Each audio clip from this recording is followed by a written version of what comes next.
Bonjour à toutes et à tous, j'espère que vous allez bien. On est parti pour les énergies du jour. Alors, quel est le message pour vous aujourd'hui? J'espère que vous passez un agréable dimanche. Si vous regardez cette vidéo un autre jour, ce n'est pas grave. C'est intemporel. Alors, qu'est-ce qu'on me raconte? On me parle de la plongée profonde. Ok. Alors, soit vous êtes en train de plonger dans les profondeurs de vos entrailles. Les ricochets. D'accord. Alors, pour moi, les ricochets, ça représente vraiment quelque chose qui se répète. Et vous êtes peut-être en train, pour certaines personnes, de vous rendre compte qu'il y a beaucoup de choses qui se répètent dans votre vie. Vous essayez de chercher le pourquoi du comment. Ça peut être dans ce sens-là, ça peut être aussi aller...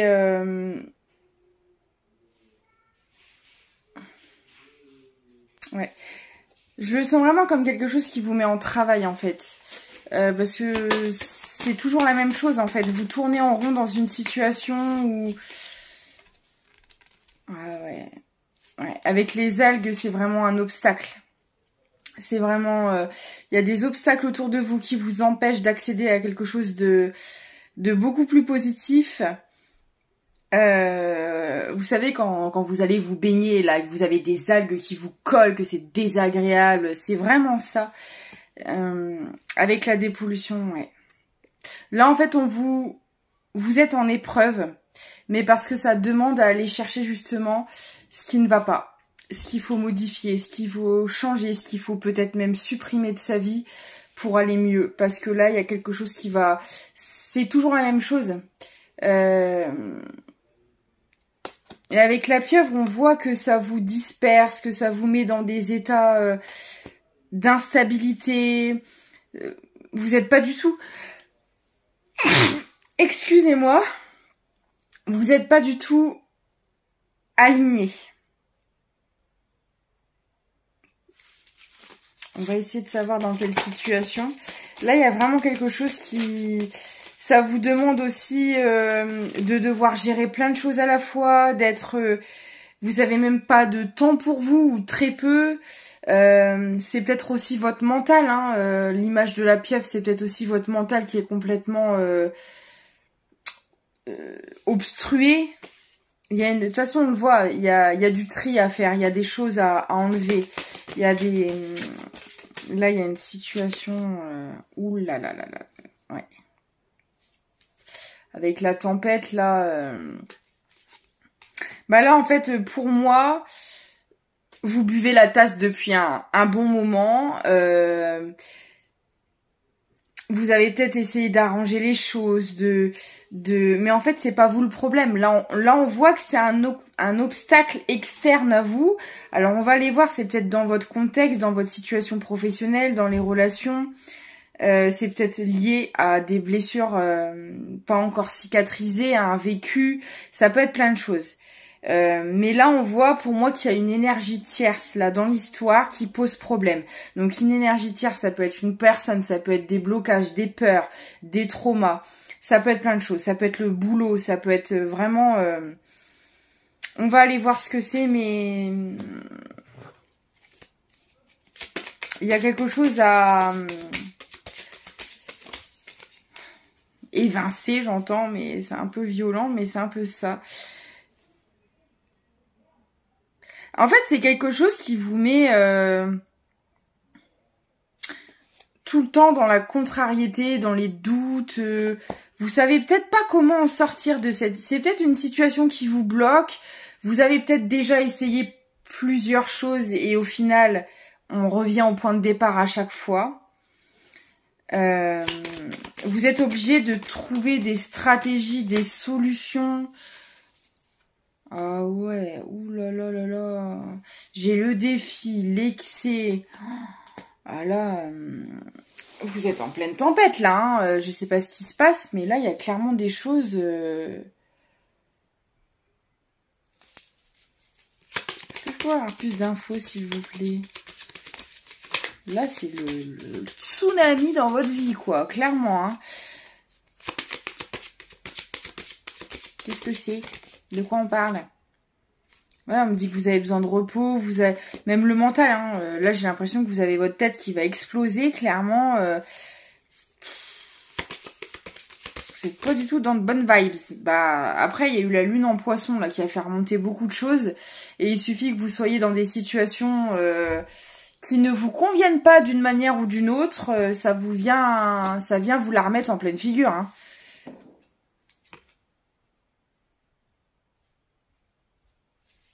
On parle de cadeaux, de surprises. D'accord. Alors, pour moi, vous avez eu l'occasion de vous sortir de cette situation. De toute façon, si vous êtes concerné, vous allez savoir de quoi je parle. Là, c'est soit une relation où vous évertuez à rester dedans, relation amicale, familiale, sentimentale, alors que clairement, ça prend l'eau, ça n'évolue pas du tout dans le bon sens, mais vous vous évertuez à rester sur le navire, alors qu'en fait, il n'y a plus de navire, hein. Là, c'est une épave. Voilà. Ou alors, c'est au milieu professionnel, vous êtes dans un boulot qui vous prend tout, votre temps, votre énergie, des collègues ou des chefs qui abusent de vous, qui ne tiennent pas leurs promesses. Ça peut être plein de choses, vous adaptez.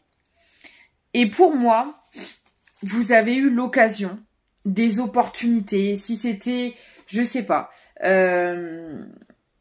vous avez eu une main tendue. Moi, je le vois vraiment comme ça. À un moment donné, on vous a tendu la main.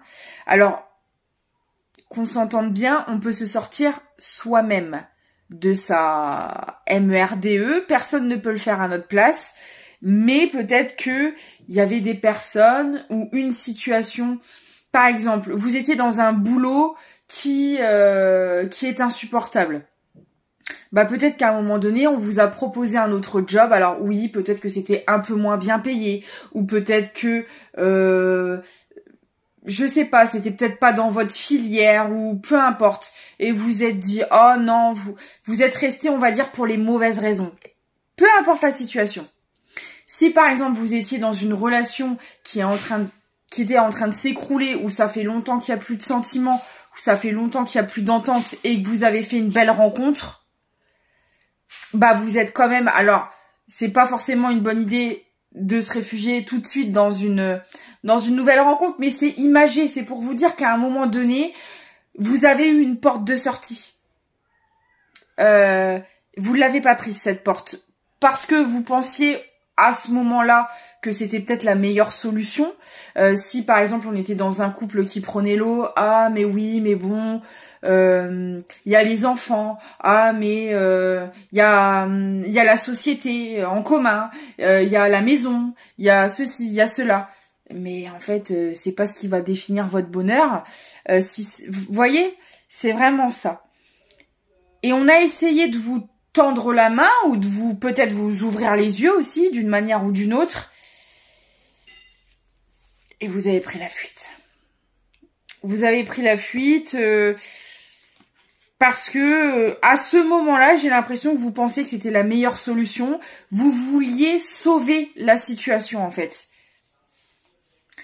Ah ben là c'est une personne qui s'est pris le retour de vague.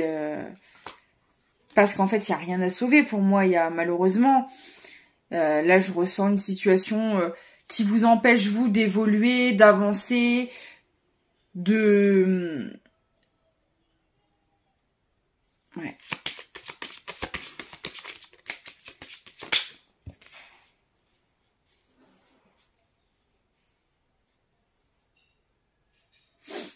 Ok.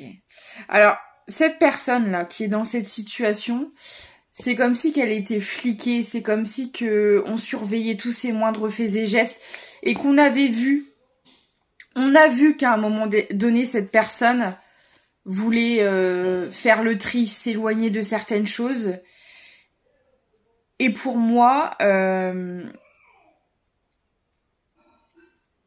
avec les ricochets, c'est comme si qu'on avait vendu du rêve à cette personne en lui faisant croire que ça allait s'arranger, peut-être essayer de mettre de nouveaux projets en place, etc. On a réussi en fait à convaincre cette personne de ne pas partir, de ne pas s'éloigner de cette situation. Et malheureusement, cette personne, elle s'est fait avoir. Moi, je le vois vraiment comme ça. Hein. C'est une personne qui s'est fait berner, là. Bon, après, c'est parce qu'elle avait certainement des choses à travailler. Il fallait en passer par là, de toute manière. C'est qu'il y avait des choses à apprendre dans l'histoire. Hein. Mais là, en ce moment même, cette personne, elle est... C'est une personne qui rêve toujours de partir. Hein. Qui a toujours cette envie de...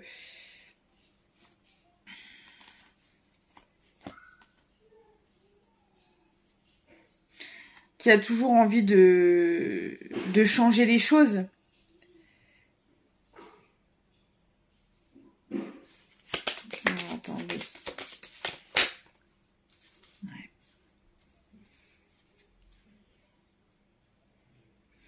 Alors, c'est une personne qui est en train qui est en introspection en fait. Et d'où la situation, aussi nocive qu'elle soit, elle était nécessaire à traverser parce que ça permet à cette personne de grandir, d'apprendre, voilà, d'évoluer de toute manière. Et en fait, si la situation s'est répétée, c'est parce que déjà à l'époque, entre guillemets, quand il y a eu ces opportunités, quand il y a eu cette possibilité de se sortir de cette situation, cette personne, je pense qu'elle n'était pas vraiment prête, elle a pris la fuite. Et là, ce travail que cette personne ne voulait pas faire, elle le fait. Elle est en train de le faire. C'est assez violent pour le coup parce que moi je vois beaucoup d'émotions aussi, beaucoup de...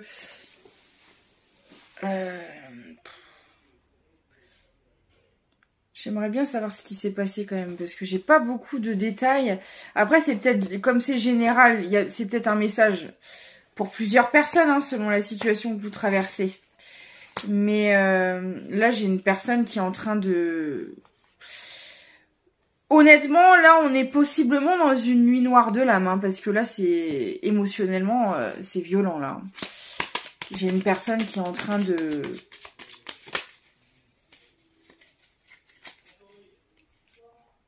Ah ouais.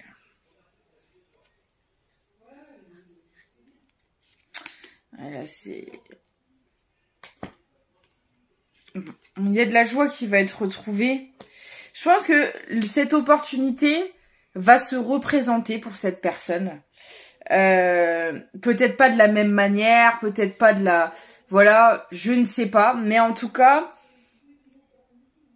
le fait que cette personne accepte en fait de regarder les choses en face, après avoir longuement fui et longuement... il fallait que cette personne, elle sorte dans le déni, je pense. Parce qu'elle répétait sans cesse les mêmes choses. Elle s'évertuait à rester dans des trucs souffrants. Parce qu'elle était persuadée que ça pourrait s'arranger alors qu'en fait pas du tout.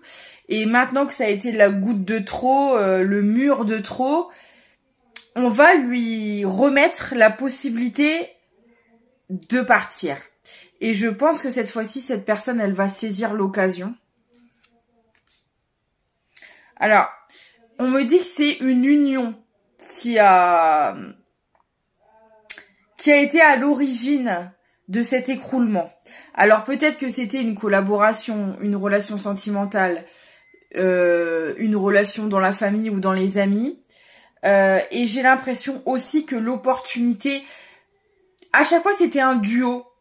Ça parlera peut-être à quelqu'un. Alors est-ce que ça n'allait pas du tout dans le job où elle travaillait avec les collègues? Il y avait forcément au moins une autre personne d'impliquée dans l'histoire.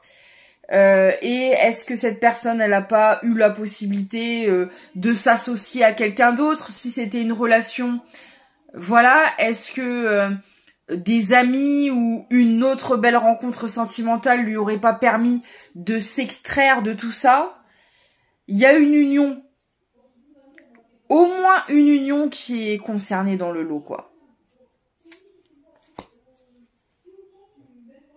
Là, c'est peut-être une personne qui a besoin de se retrouver dans son foyer.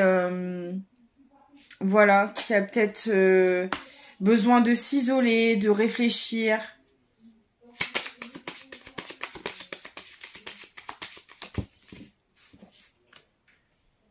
Ok. Bon, il y a quelque chose aussi en lien avec la famille. Alors, il y a plusieurs possibilités. Soit, il y a des relations, parce que moi, j'ai vraiment l'impression qu'il y a plein de personnes qui sont liées à tout ça. Ça peut être... ça peut être des membres de la famille qui s'impliquaient dans une relation sentimentale. Je le vois comme ça. Et alors, est-ce que... je sais pas. Est-ce qu'on a foutu la zizanie là dans une relation? Ça, c'est sûr et certain. Mais j'ai l'impression que ça touche plein de domaines à la fois, en fait. J'ai l'impression que y a plein de personnes qui se sont mêlées de la vie de quelqu'un. Et sur tous les domaines, sur le sentimental, sur les amitiés, sur le boulot, il y avait toujours quelqu'un pour ramener sa fraise, d'où les schémas répétitifs. En fait, là, on a affaire à une personne qui ne pouvait pas faire sa vie selon ses valeurs, ses attentes, ses besoins, parce qu'il y avait toujours la famille qui venait ramener sa fraise d'une manière ou d'une autre. Excusez-moi. Oui, donc y avait toujours des personnes dans l'entourage pour ramener...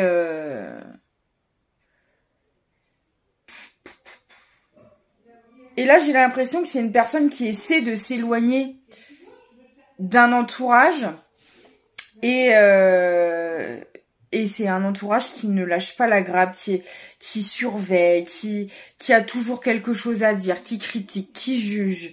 Et j'ai l'impression que c'est sur une vie complète d'une personne. Là, on a une personne, quoi qu'elle fasse, quoi qu'elle dise, où qu'elle aille, c'est comme si cette personne, elle était enchaînée à sa famille. On ne lui laisse pas la possibilité de faire sa vie à sa manière. Et on a quelqu'un qui essaie de se détacher, de s'éloigner de cet entourage, mais ils arrivent toujours à être là à un moment donné. C'est un truc de dingue. C'est des personnes qui sont énormément dans les apparences, qui font croire aussi peut-être à la famille parfaite, que tout va bien, alors c'est peut-être des personnes qui ont de l'argent ou je sais pas, mais il y a une notion d'apparence pour eux qui est très importante. C'est le genre de personne, vous savez, quand c'est en public, il y a rien qui déborde, il y a rien qui dépasse, que ce soit dans la manière de s'habiller, de parler, de se comporter. C'est une famille qui veut passer pour vraiment la perfection. Et en fait, quand vous êtes avec eux au quotidien, c'est une horreur. Hein. C'est invivable. Il y a rien. Il y a que les apparences. Tout est faux. Tout est faux. Même leur bonheur, même leur joie, elle est fausse. C'est faire croire, faire semblant. Ça oui, ça ils savent très bien faire.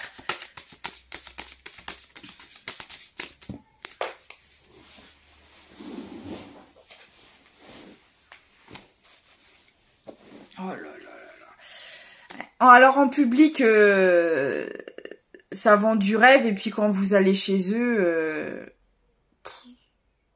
c'est les conflits, c'est les ragots, c'est mais plus que ça. Et moi je sens énormément de méchanceté. Il y a énormément de méchanceté chez ces gens-là. J'ai mon pantalon qui me gêne.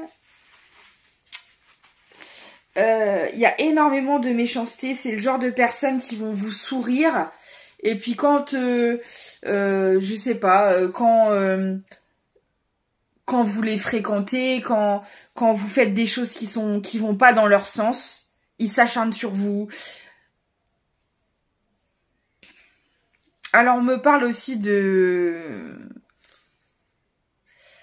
paroles vraiment très dures, c'est-à-dire que en public ça va utiliser les bons mots, ça va avoir un vocabulaire très soutenu, et quand vous parlez et quand vous êtes avec eux dans la vie de tous les jours, c'est des noms d'oiseaux, c'est des méchancetés, des saloperies de dites, c'est le jour et la nuit, c'est un truc de dingue.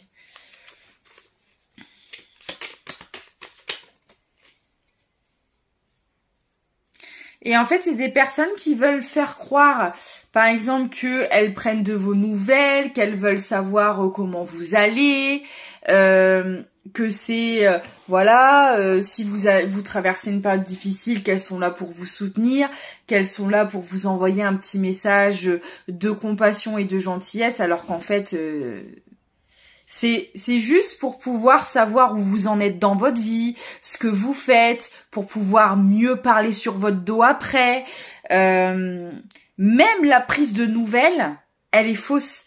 C'est des personnes qui s'inquiètent pas pour vous, c'est des personnes qui veulent juste avoir de la matière à déformer et à baver sur votre dos.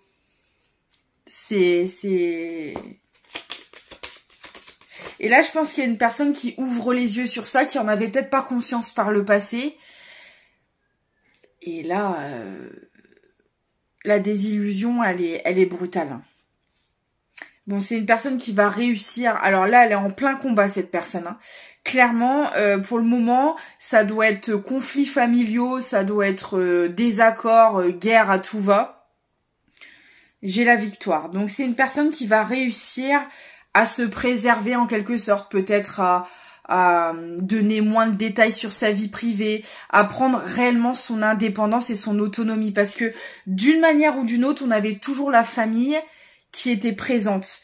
Alors, est-ce que le travail n'était pas lié aussi à la famille? Parce que là, j'ai vraiment l'impression ces personnes-là avaient vraiment une emprise sur tous les domaines de cette personne. D'une manière ou d'une autre, ils arrivaient toujours à gérer les finances, à gérer pour mieux racoler, hein, j'ai envie de dire. Ils avaient toujours la main mise, en fait. Et là, j'ai une personne, en fait, qui doit vraiment s'éloigner, reprendre son pouvoir, malheureusement, parce que là c'est plus possible. Hein. Ouais, c'est des personnes qui ont l'art et la manière de séduire pour obtenir ce qu'ils veulent. Et derrière, dès qu'ils peuvent vous la mettre à l'envers, ou c'est les premiers, quoi. C'est quand même incroyable, cette histoire.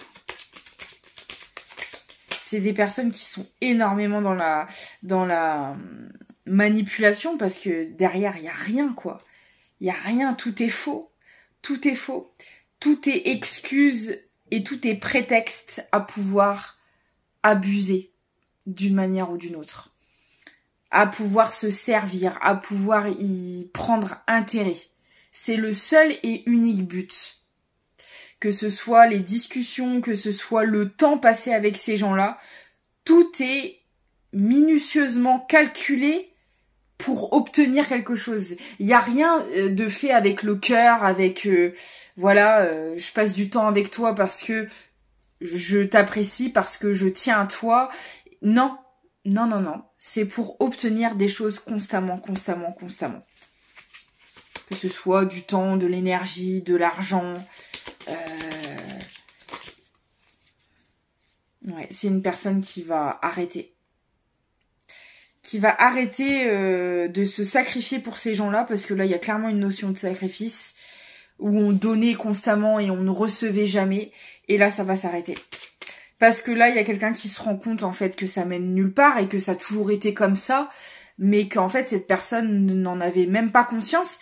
Et c'est pour ça que Là, on peut avoir aussi une personne très déstabilisée émotionnellement parce qu'elle se rend compte qu'elle a eu la possibilité de se sortir de là par le passé et qu'elle ne l'a pas fait. Voilà. Après, bon, si ça n'a pas été fait, c'est que c'était pas le moment, c'est qu'il y avait encore des choses à apprendre et à comprendre, visiblement à ouvrir les yeux. Et là, pour moi, c'est en cours, c'est en train de se faire. Et du coup, c'est violent, quoi. Il y a une fin de cycle par rapport à ça. Ça va s'arrêter. Ok.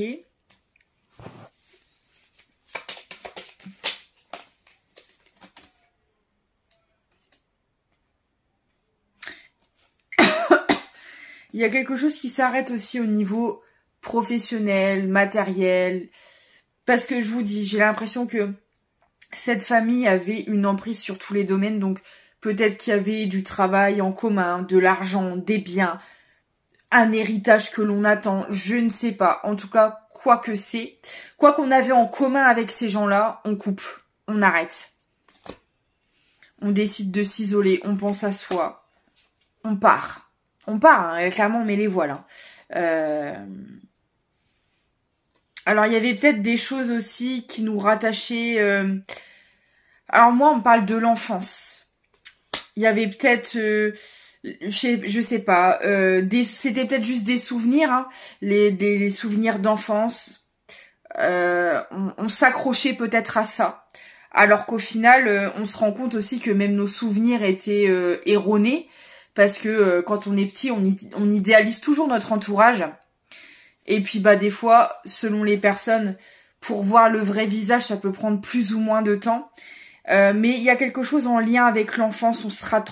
Peut-être qu'on se servait aussi d'éléments qui se sont passés dans l'enfance pour retenir cette personne. C'est possible. Parce qu'on a vu qu'ils étaient énormément dans la manipulation. Donc je sais pas, admettons... vous étiez adopté, c'était une famille d'accueil, et au final, ou alors si c'était,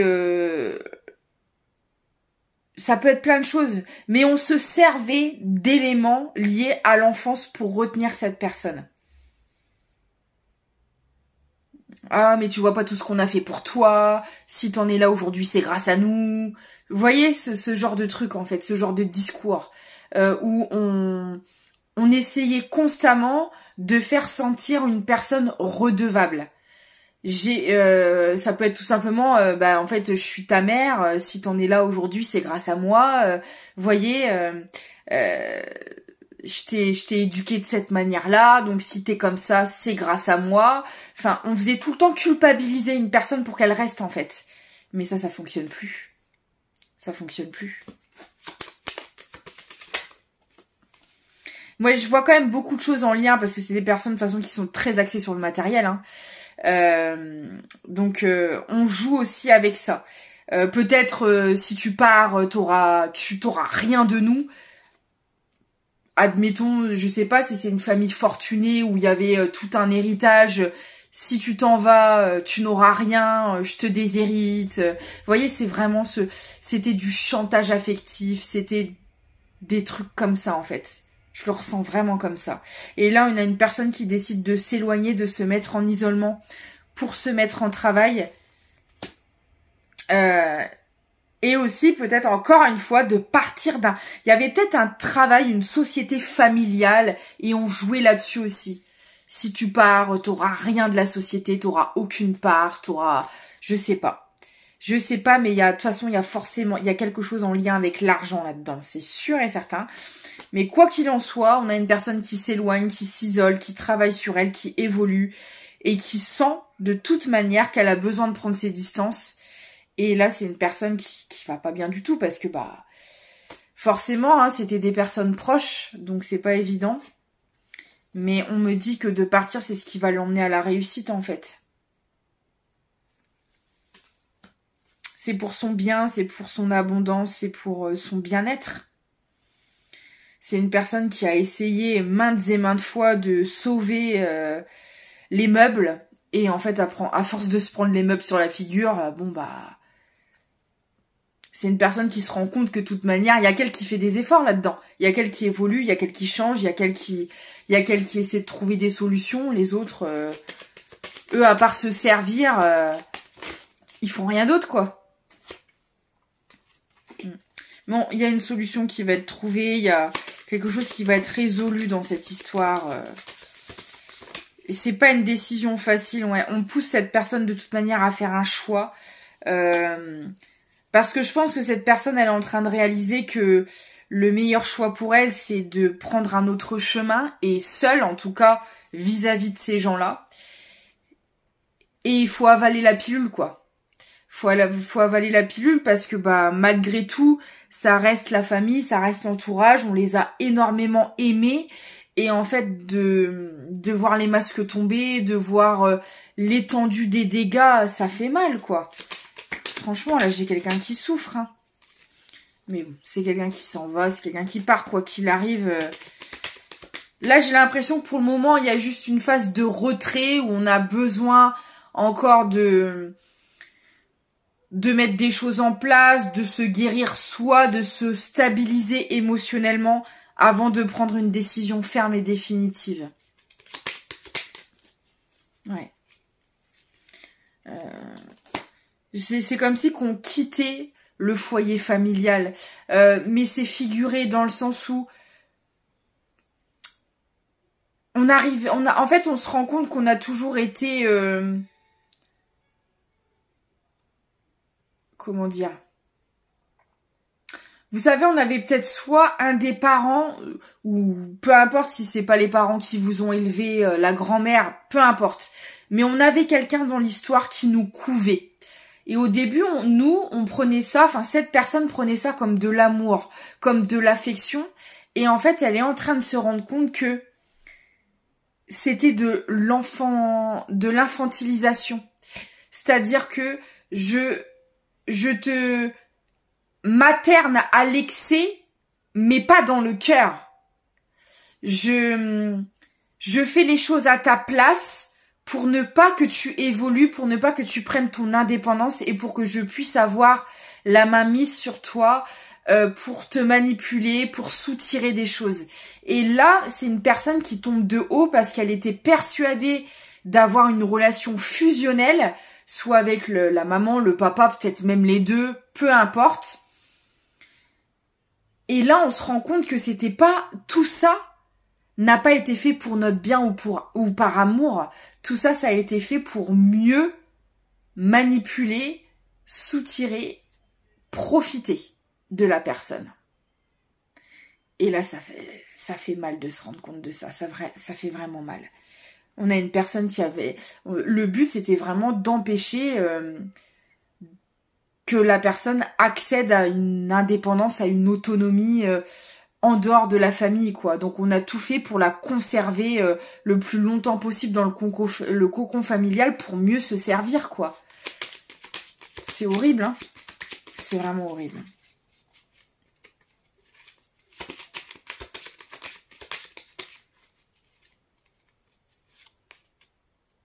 Il y a un rendez-vous qui va avoir lieu. Et moi, je pense que ce rendez-vous, il va être important parce que ça va être pour mettre carte sur table, les choses, pour s'expliquer, pour s'affirmer, je pense,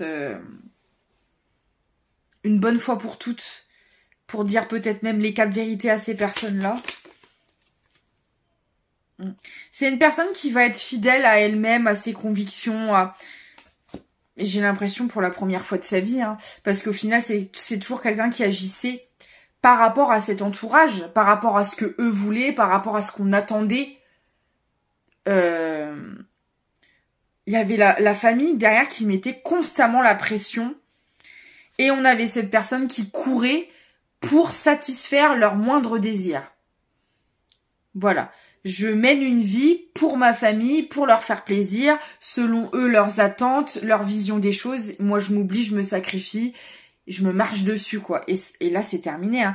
Il y a une personne qui se reconnecte à elle-même, qui décide de se faire confiance, de s'écouter, parce qu'elle se rend compte, en fait, que pendant des années, ça l'a mis dans un mal-être intérieur. Ça l'a empêché de créer la vie qu'elle voulait, elle, à sa manière, quoi. Il y a une stabilité qui va être retrouvée.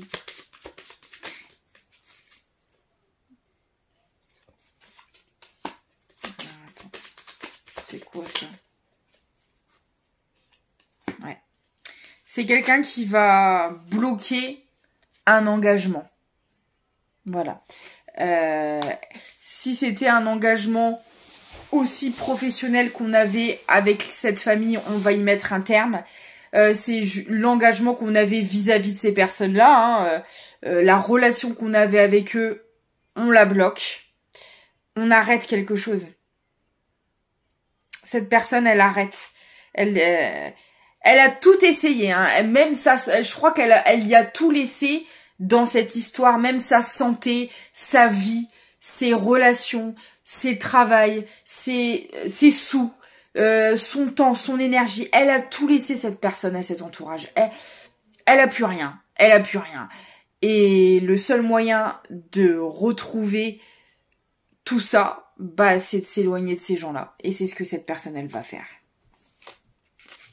Voilà. On décide de bloquer, de mettre un stop à tout ça. On arrête les conneries, quoi.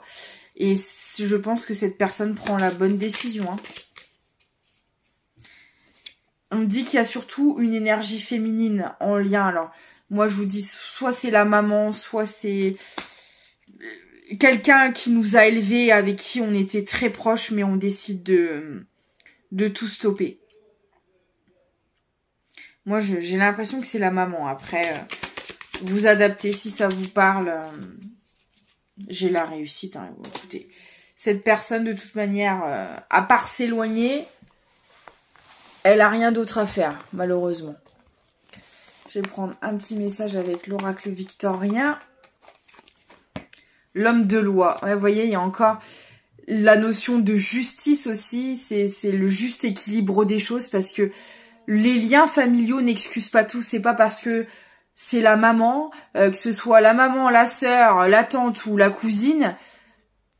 Ça n'excuse pas le manque de respect, ça n'excuse pas les abus, ça n'excuse pas tout ça en fait. Voilà. Ce n'est pas un argument que tu fasses partie de la famille ou pas. Tu dois le respect aux gens qui t'entourent en fait. Point barre. Ça va pas plus loin que ça. Et à partir